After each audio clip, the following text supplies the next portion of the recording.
Hello అండి, hi, అందరూ బాగున్నారు కదండి. Welcome to our channel. ఈరోజు నేను దోసకాయ పచ్చడి ఏ విధంగా ప్రిపేర్ చేయాలో, సింపుల్గా టేస్టీగా ఏ విధంగా ప్రిపేర్ చేయాలో ఇప్పుడు చూద్దామండి. మార్నింగ్ బ్రేక్ఫాస్ట్లోకి దోసకాయతో మనం పచ్చడి చేసుకుందాం.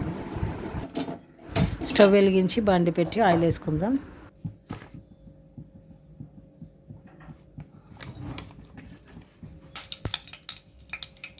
ధనియాలు వేసుకుందాం. కొద్దిగా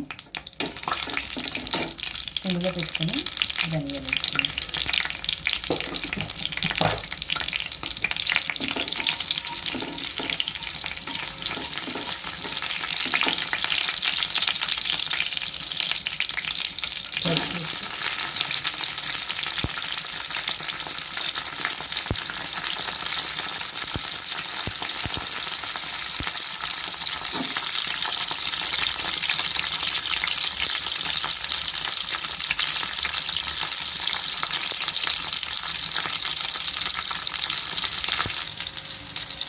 గ్రీన్ చిల్లీస్ కొద్దిగా ఫ్రై అయిన తర్వాత మనం కట్ చేసి పెట్టుకున్నాం దోసకాయ ముక్కలా పెట్టుకున్నాం. దోసకాయ ముక్కలు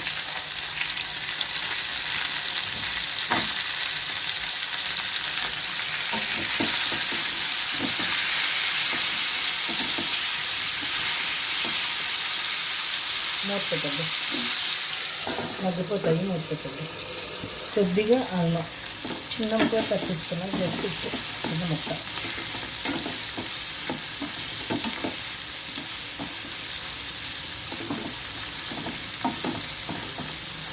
ఇవి కొంచెం కుక్ అయిన తర్వాత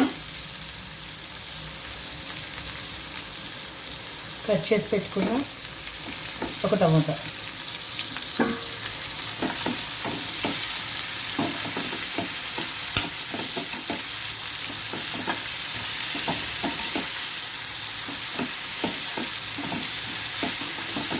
మూత పెట్టేసుకున్నాం. ఇవన్నీ మగ్గిపోయిన తర్వాత చూద్దాం.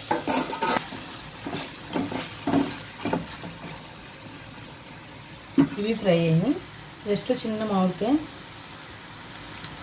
శుభ్రంగా క్లీన్ చేసుకొని పులుపు కోసం కొద్దిగా మామిడికాయ ముక్కలు వేసుకుందాం.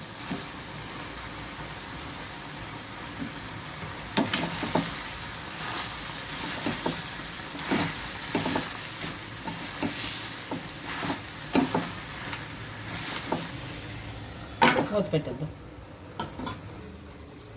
కొద్దిగా కొత్తిమీర లాస్ట్లో, ఇది లాస్ట్లో వేసుకు ఎందుకంటే తొందరగా ఇది ఫ్రై అయిపోతుంది. జస్ట్ ఇలా తిప్పేసుకొని అంతేనండి, అయిపోయింది. మిక్సీ పెట్టేసుకుని చల్లారిన తర్వాత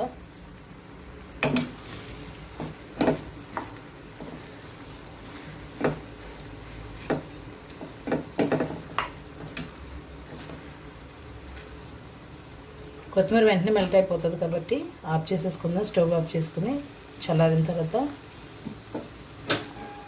గ్రైండ్ చేసేసుకుందాం.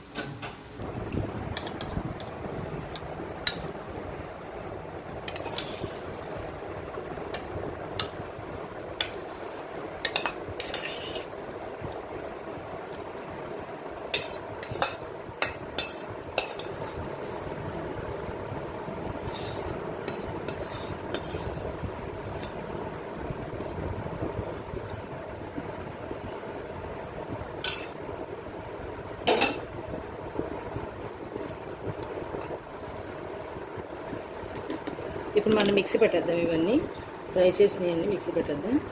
కొద్దిగా జీలకర్ర,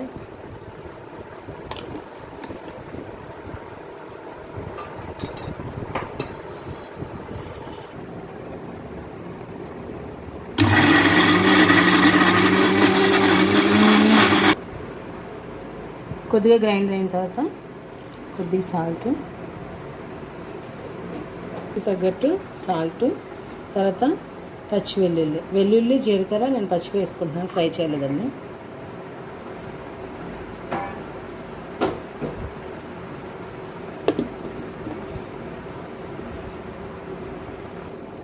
ఇలా సరిపోద్దండి. బాగా మెత్తగా అయిపోవాల్సిన అవసరం ఏమీ లేదు. ఇలా అయితే కొంచెం ఇలా చిన్న చిన్న ముక్కలుగా చేసుకుంటే కనుక బాగుంటుంది పచ్చడి. సరిపోద్ది లేదా తీసేద్దాం, తాలింపు వేసేద్దాం.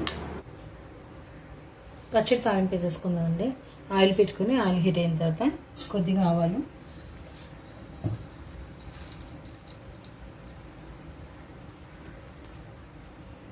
కొద్దిగా శనగపప్పు,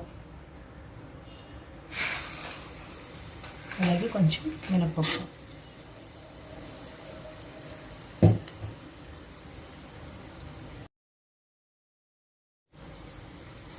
కొద్దిగా మెంతులు వేసుకున్నాం కదండి, జస్ట్ కొంచెం మెంతులు, అలాగే జీలకర్ర,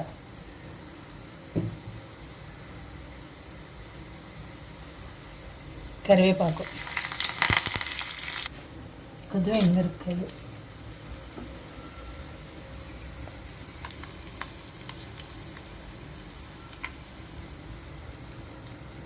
కొద్దిగా వెల్లుల్లిపాయలు,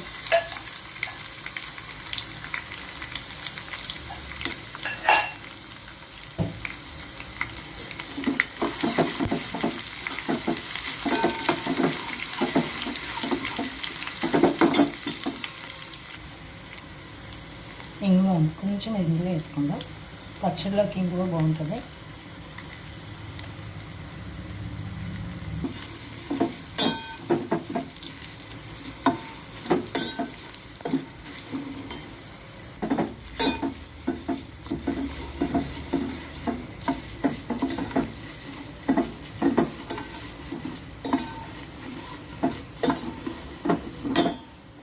తాలింపు వేగిపోయింది. కట్టేసిన తర్వాత ఈ వేడికి కొద్దిగా మనం నువ్వులు వేసేసుకుందామండి. ఈ వేడికి ఫ్రై అయిపోతాయి, ఎక్కువ ఫ్రై అవ్వాల్సిన అవసరం లేదు, జస్ట్ ఇలా ఫ్రై అయిపోతాయి.